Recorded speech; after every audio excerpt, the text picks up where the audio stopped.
होती है उससे मैं एक बात कहना चाहूँगा कि आप लोग भक्ति भाव से भजन करते हो, कीर्तन करते हो, उसका हमें फल शीघ्र ही प्राप्त नहीं होता। एक कठिनाई है और इस कठिनाई को आप जितना बार प्रयास करोगे उतनी ही असफलता के ओर चले जाते हो, फिर भी आप लोग हार नहीं मानते हो। हमारे हिंदू धर्म में यही है कि भक्ति भाव से करना चाहिए।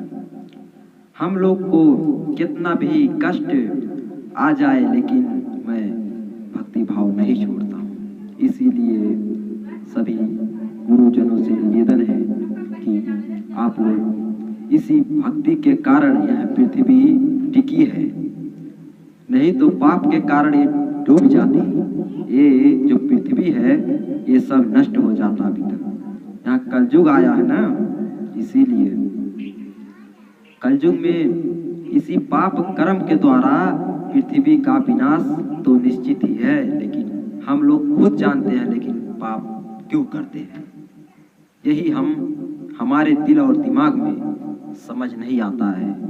इसीलिए आप लोग से यही रिक्वेस्ट है कि आप लोग इसी धर्म कर्म से आप लोग इस पृथ्वी को बचाने की चेष्टा करें।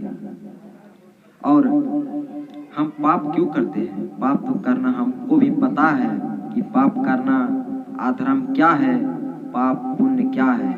मुझे भी पता है, आपको भी पता है कि पाप कैसा, क्या करने से पाप होता है, क्या करने से पुण्य होता है, लेकिन यही हमारे दिल और दिमाग में नहीं समझ में आता है। क्यों नहीं आता है? इसी पाप के कारण हम लोग आज तक हिंदू धर्म के अनुसार आप नहीं जान पाते हैं, जानते हुए भी पाप कर बैठते हैं। हम लोग को पता ही होना चाहिए कि क्या करेगा और क्या करना चाहिए, क्या नहीं करना चाहिए।